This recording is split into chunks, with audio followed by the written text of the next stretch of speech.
ang misteryo sa Santissima Trinidad ato ning gidawat bisag dili nato kayo kompletong masabtan tungod kay gipadayag man sa gipangsulat sa Biblia o sa mga gisulti ni Kristo. Ilabi na gyud dinhi sa atong karong ebanghelyo. Gisulti ni Jesus dinhi nga ang Espiritu maoy mutug-an sa tanan nga di pa nato masabtan panahon nga si Kristo buhi pas kalibutan. Unya si Kristo sad mao ang gihisgutan sa unang pagbasa nga nag-ingon ang kaalam sa Dios nga wapay nabuhat bisan unsa didto na siya kuyog na siya sa Ginoo o gani mura siya kunog arkitek sa amahan sa pagbuhat niya kay wa may nabuhat nga dili pinaagi sa kaalam sa amahan o kining kaalam mausad ni ang pulong sa amahan nga nagpakatao nga diri sa atong ebanghelyo nagtug-an siya nga ang Espiritu Santo nga maoy magtutudlo sa tanang mga tinaguan dili maghimog iyang kaugalingong pulong kung dili mag-agad rasad siya sa ipasulti sa anak niya. Matud pa diri dili siya magsulti sa iyang kaugalingong pagbuot kundili sultihan kamo niya sa iyang nadungog ingon man sa mga butang umaabot. Nga ang tanang butang naa sa anak iyang ipasa ngadto sa Espiritu Santo, isulti sa Espiritu Santo nato aron ta makasabot. Dili ni nato matugkad bisag unsaon pa nato timbang-timbang. Ang importante mao ang pagtuo nga matagtaw ang nag-uban nato labing menos 4 ka personas. Una, nag-uban nato ang atong guardian angel. Ikaduha, nag-uban nato ang Espiritu Santo. Nya kuyog sa Espiritu Santo ang anak, nya dayon ang amahan. Ingon ana ta ka secured. Gilingay mong tupad ing na feeling nimo secured ka. Ing na kuno.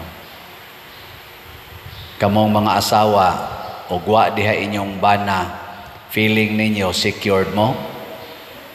Ana, mga bana, wa diha inyong asawa, feeling ninyo secured.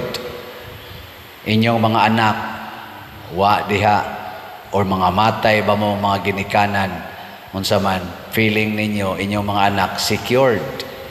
Kung ato ginang tuuhan, wa natay angay kabalakan, kay matagtaw gikuyugan og labing menos 4. Unya punan pa nato sa presensya sa mga santos. San Vicente Ferrer, Mahal nga Birhen Maria, San Jose. Mao na kining atong ato bitang gitubag sa salmo o Ginoo among Dios pagkakatingalahan sa imong ngalan sa tibuok kalibutan. Tibuok yung kalibutan ang iyang gibutangan sa iyang presensya. Muna kanindot unta kung muilalang kita sa Santissima Trinidad.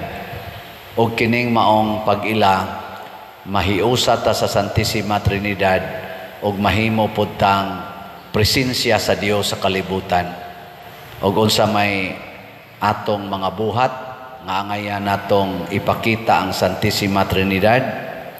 Matud pa diri sa atong ikaduhang pagbasa, sanglit gihimo naman kitang matarong sa Dios, pinaagis pagtuo, may panagdait na kita ug ang Dios pinaagi sa atong Ginoong Hesukristo.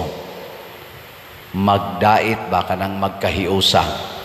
Kay ang kahiusa, ang unity, gasugod gyud na diha sa Santissima Trinidad. Muna kita sa dunta ipakita nato sa uban ang panaghiusa. Nga karon unsao man pagkahiusa, ang nag-una gid diha ang atong pag-ila nga kitang tanan do natay usa lang ka Ginoo nga nag-atiman nato. Usa ra gyud ka Ginoo. Unya ikaduha, usa ka espiritu ang mutudlo nato.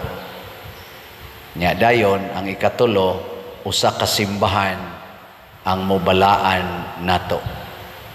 Og kun naa nataaning maong panghuna-huna, lisod na kaita tumbahon, lisod na kaita hulgaon.